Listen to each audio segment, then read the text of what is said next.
Right, here we are with another week. Yeah, all right. Well, NAMM was last week. I'm just as much of a gearhead as I am into music itself, and I like watching a lot of the YouTube stuff that's on NAMM just to see what's out there. I definitely don't need any more gear. I don't need another guitar. I don't need no more amps, speakers, any of that stuff. I've spent my money, believe you me. So anyway, I'd say if you're interested in that type of thing, check it out, man. It's cool.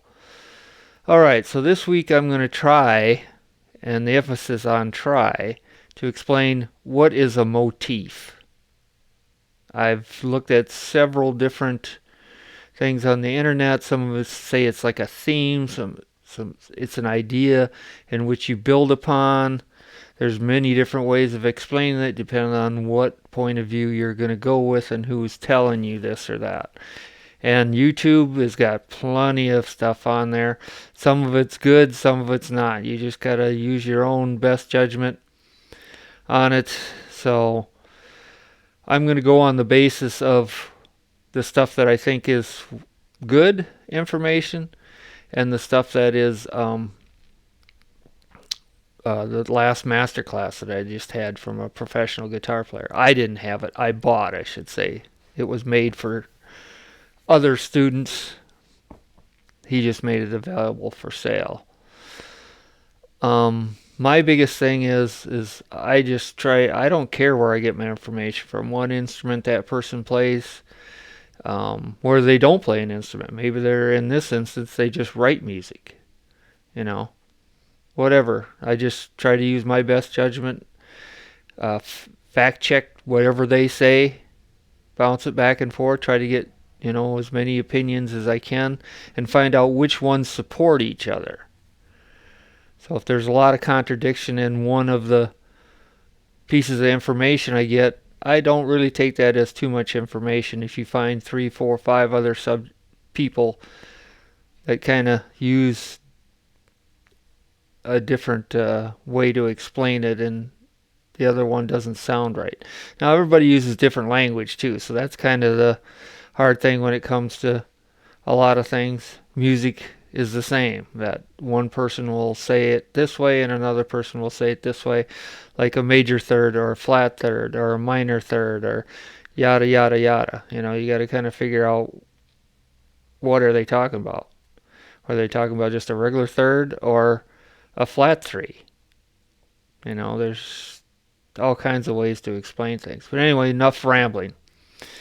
A motif, in my opinion, and from what I've learned, is it's an idea that you come up with, and then you can build upon that.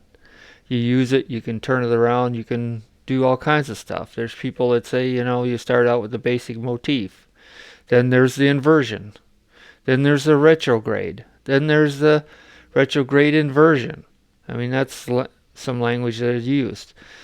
Some people say that you should take your motif. We're just going to use an example of 4 notes, and you take and use all the different inversions of that, how you can move it around. And there's 24 permutations of 4 notes. So you could sit and learn all 24 to figure out how you want to embellish the original motif if you're going to just stick with 4 notes. There's other ways of doing using passing tones and neighbor tones and all kinds of things like that in your motifs. There's also ways of using notes that would be, if you're looking at it from a scale perspective. Some people look at it from a mathematical standpoint. They look at it as if it's a mathematical puzzle to work on. So there's many different ways of looking at it. There's some people that just do it by ear. All right, so we're going to go over a few ideas and pull out the guitar, and I'll try and do what I can do. Okay, here I am with the guitar. All right, we're just going to start out in plain old C again. I know that gets to be kind of boring, but it's an easy way for me to think, and like I said, I just do this off the top of my head. I don't make a plan on these lessons. So we're doing a motif and we're going to just use a 4-note pattern. So we're going to pick out something simple. We're not going to get too complicated for me, you know. I'm not a very complicated musician. So we'll just start out with, okay, A, B, C, E, okay.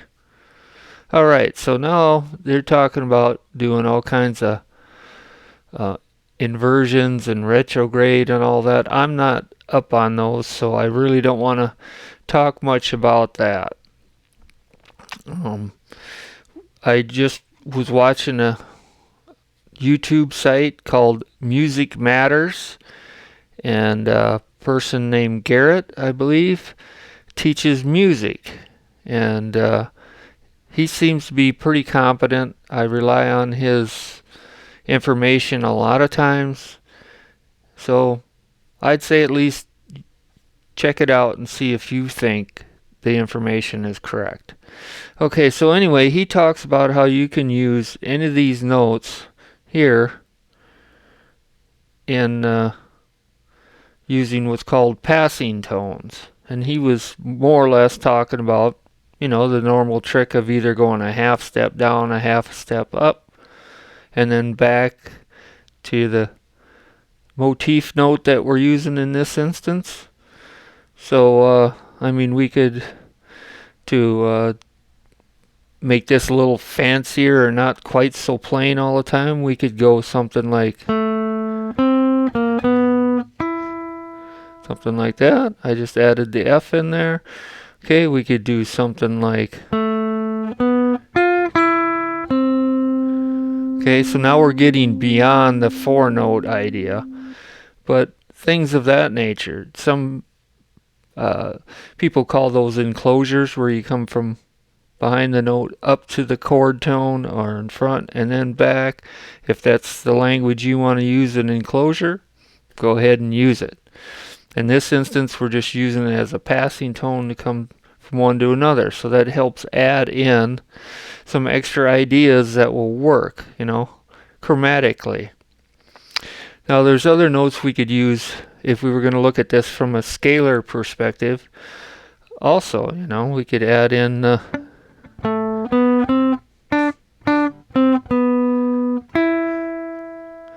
okay, I keep landing on the E. I don't know, my ear is picking the E out. I just played the D note this time. Okay, so we're using parts of the scale to you know, embellish on the motif, so we're not replaying it all over again. So we make the phrasing more interesting. Okay, so not to yammer on too much stuff that I'm not sure about. The master class that I was watching or bought, the person there talked about taking and learning your intervals by using it on one string. Now that's a trick that's been used for a few years now. A lot of people attribute this to a person named Mick Goodrich. He taught at Berkeley for many, many years, and he passed on this concept in a famous book that he wrote, Advancing Guitarist, Advanced Guitarist, or Advancing Guitarist, something like that. Okay, you just learn everything on one string at a time, you know. If you've been around for a while, you've heard that concept many times, is learning each thing on each string. So then that way, as you're playing, you don't always have to think. If you're just learning things in a box fashion, like I said, I try to stay away from boxes so I don't think that way, is to learn it on each string.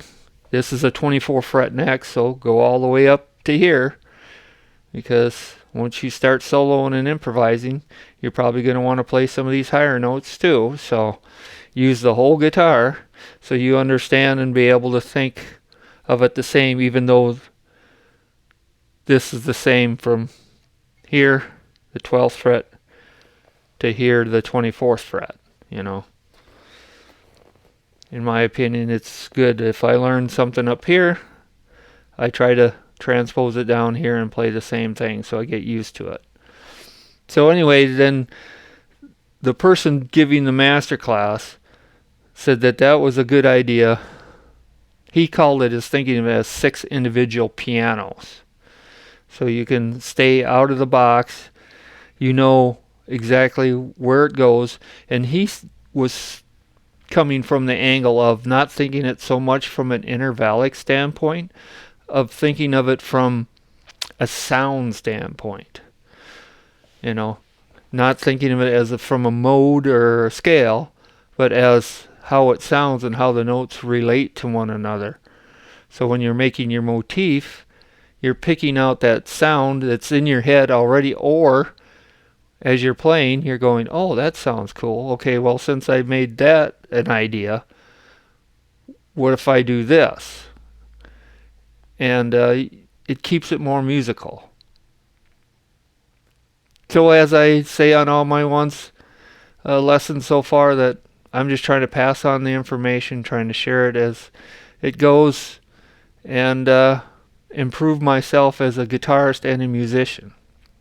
Now, I just joined a person on their Patreon page that is more of a shredder type person, but I have a hard time finding good technique content to explore, that people that have ways of having players to where you can take their riffs, their ideas, and slow them down, since I can't play very fast anyway.